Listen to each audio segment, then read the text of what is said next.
เป็นหยังคนลาวถึงแบบว่าเว้าไทยได้พังไทยได้โดยที่บ่ต้องเรียนภาษาเนาะแบบว่าใหญ่ขึ้นมาหรือว่าจำความได้นี่คนลาวหรือว่าเด็กลาวตามชนบทแบบสิก็สามารถที่จะแบบว่าเว้าไทยได้พังไทยรู้เรื่องพี่น้องเนาะสบายดีพ่อแม่พี่น้องสวัสดีพ่อแม่พี่น้องทางฝั่งไทยนำครับผมมื้อนี้ก็มาพอกันกับบรรยากาศนี่เลยพี่น้อง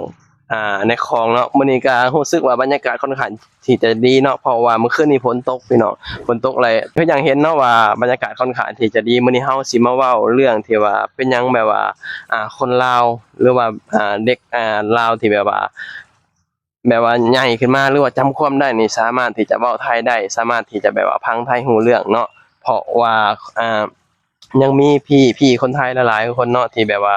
ยังบ่ฮู้นะเพราะว่าบางคนก็อาจจะบ่ได้แบบว่าติดตามข่าวเกี่ยวกับประเทศลาวว่าซี้นะพี่น้องก็เลยแบบว่าสงสัยว่าเป็นหยังคือแบบว่า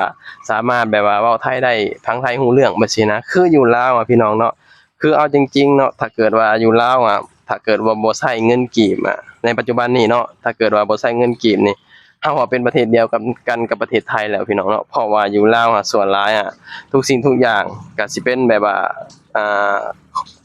เว้าง่ายๆคือแบบว่าทุกสิ่งทุกอย่างบ่ว่าสิเป็นสินค้าหรือว่าเป็นแบบว่าของใช้ต่างๆส่วนหลายแบบว่าอยู่ใน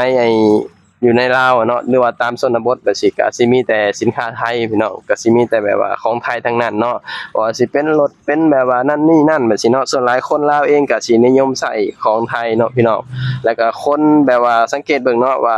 คนรุ่นใหม่ในปัจจุบันนี้ส่วนหลายก็สิรู้สึกว่าสิแบบว่า นิยมประเทศไทยค่อนข้างที่จะหลายพี่น้องบ่ว่าอิหยังก็แล้วแต่เนาะว่าสิเป็นข้าวของหรือว่าแบบสิเป็นแบบว่าฟังเพลงไทยบ่แบบซี้เนาะแบบเพราะว่าคนลาวอะแบบว่าเบิ่งโทรทัศน์ตั้งแต่แบบว่าจำความได้พี่น้องแบบคือแบบว่าในตามบ้านนอกหรือว่าชนบทนี่สิแบบว่าละครไทยหรือว่าแบบว่าหนังไทยแบบซี้นะพี่น้องแบบทีวีแบบว่าส่วนหลายก็สิเบิ่งจากประเทศไทยเนาะแล้วก็เฮาจำความได้ว่าสมัยเฮายังน้อยนี่ในหมู่บ้านเฮา ในหมู่บ้านเฮานี่มีประมาณแบบว่า2-3บ้านพี่น้องแบบบ่ค่อยมีหลายว่าซี้นะจำได้ว่าเวลาเฮาไปเบิ่งหนังที่แบบว่าดังๆสมัยก่อนหนังที่เกี่ยวกับแบบว่าบู๊ๆแบบเมื่อก่อนเนาะเมื่อก่อนช่อง7นี่ค่อนข้างที่จะแบบว่ามาแรงพี่น้องเกี่ยวกับแบบว่า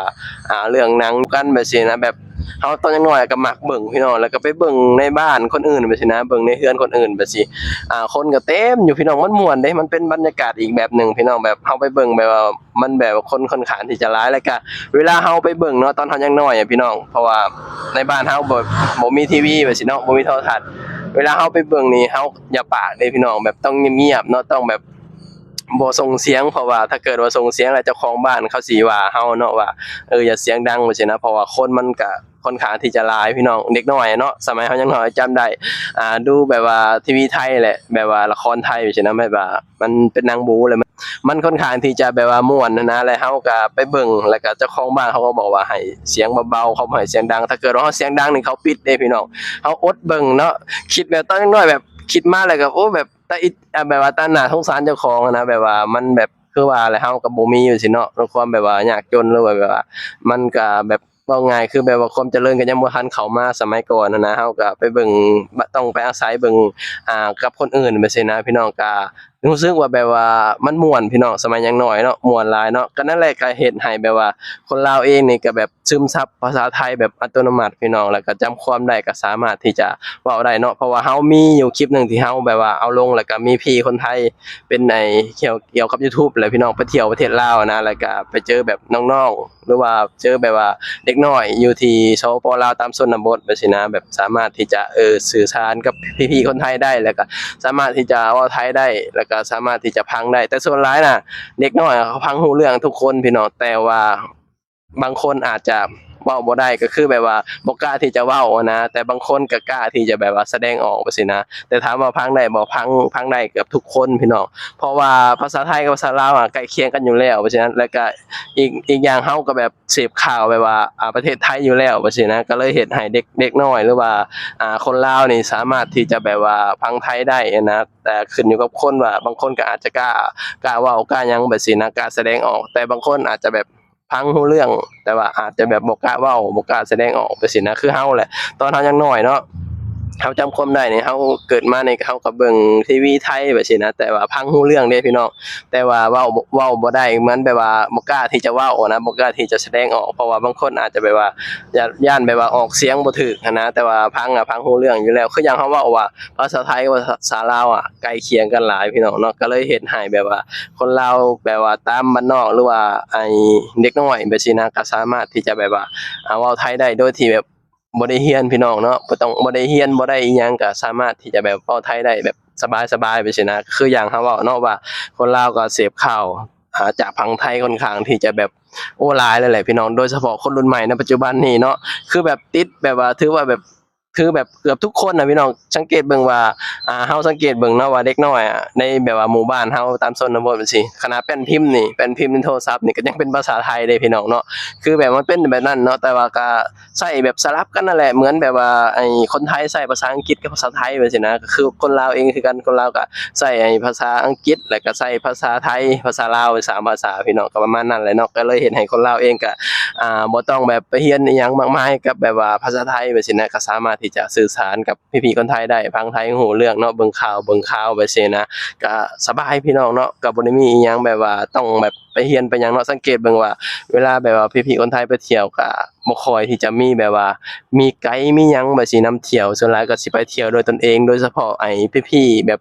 ยูทูบเบอร์เนาะที่แบบว่าไปทำไปแบบว่าไปหาแบบว่าบรรยากาศแบบอยู่ลาวนะไปเลาะ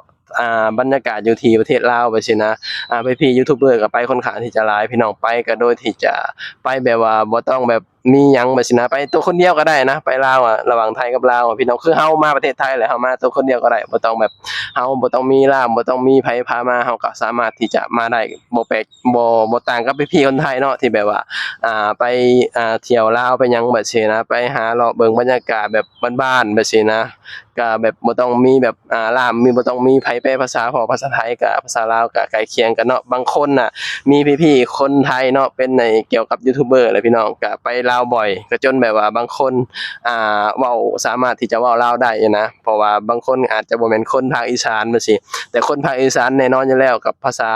อันเดียวกันพี่น้องกับภาษาลาวเนาะแต่ว่าบางทีอาจจะมีไอ้พี่ๆคนไทยเป็นแบบภาคอื่นโดยสิบ่แม่นภาคอีสานนะพี่น้องก็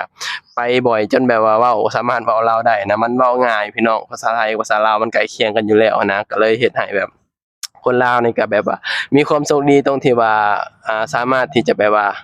เว้าไทยได้ฟังไทยรู้เรื่องแบบซี้นะแต่สำหรับเราว่ามีแบบว่ามีข้อดีค่อนข้างที่จะหลายเดะพี่น้องการที่เราแบบว่าสามารถเว้าไทยได้ฟังไทยรู้เรื่องแล้วก็ภาษาเราใกล้เคียงกับไอ้ภาษาไทยไปซี้เนาะเพราะว่าปัจจุบันนี้เราแบบว่าอาศัยประเทศไทยค่อนข้างที่จะหลายด้านพี่น้องทุกด้านเราว่าเนาะสำหรับเราว่าแทบจะทุกด้านเนาะบ่ว่าสิเป็นแบบว่าของอยู่ของกินโน่นนี่นั่นโอ้หลายสิ่งหลายอย่างพี่น้องที่แบบว่าเราอาศัยประเทศไทยนะสำหรับคนลาวไปซี้นะในปัจจุบันนี้ โดยเฉพาะแบบว่าคนรุ่นใหม่ในปัจจุบันนี้ก็ค่อนข้างที่จะแบบว่านิยมทุกสิ่งทุกอย่างที่เป็นไทยอยู่แล้วพี่น้องสำหรับคนรุ่นใหม่ในปัจจุบันนี้เนาะคือแบบว่าเขารู้อยู่แล้วว่าแบบอันใดดีอันใดบ่ดีว่าซี้นะคนเราก็ต้องแยกออกเนาะพี่น้องว่าอันใดดีบ่ดีเนาะคือคนลาวอะส่วนหลายอะสิแบบว่านิยมทุกสิ่งทุกอย่างที่เป็นไทยพี่น้องคืออย่างเราเว้าว่าของใช้ต่างๆในครัวเรือนอิหยังก็ส่วนหลายก็สิมีแต่ของไทยเนาะก็เลยเฮ็ดให้แบบคนลาวนี่มีความโชคดีแบบตรงที่ว่ารู้จักภาษาไทยแล้วก็ฟังภาษาไทยรู้เรื่องแบบซี้นะก็มีข้อดีแบบหลายอย่างพี่น้องสำหรับคนลาวเราเนาะที่บ่แปลกใจเนาะที่แบบว่าคนลาวที่แบบว่าที่จะสามารถแบบเว้าไทยได้ฟังไทยรู้เรื่องแบบซี้นะโดยเฉพาะน้องๆเด็กน้อยจำความได้ก็สามารถที่จะแบบว่าเว้าไทยได้ไปซี้เนาะบ่แปลกใจเพราะว่าอยู่ลาวอะส่วนหลายก็สิแบบว่าเสพข่าวฟังไทยค่อนข้างที่จะหลายพี่น้องก็ประมาณนั้นแหละพี่น้องเนาะคลิปนี้ก็บ่มีหยังหลายก็ขอบคุณพี่น้องหลายเนาะที่เสียสละเวลาเข้ามาเบิ่งมาชมเอาไว้พบกันคลิปหน้าพี่น้องฝากพี่น้องเข้ามาให้กำลังใจแล้วก็กดติดตามให้นำเด้อไว้พบกันคลิปหน้าสบายดีสวัสดีครับผม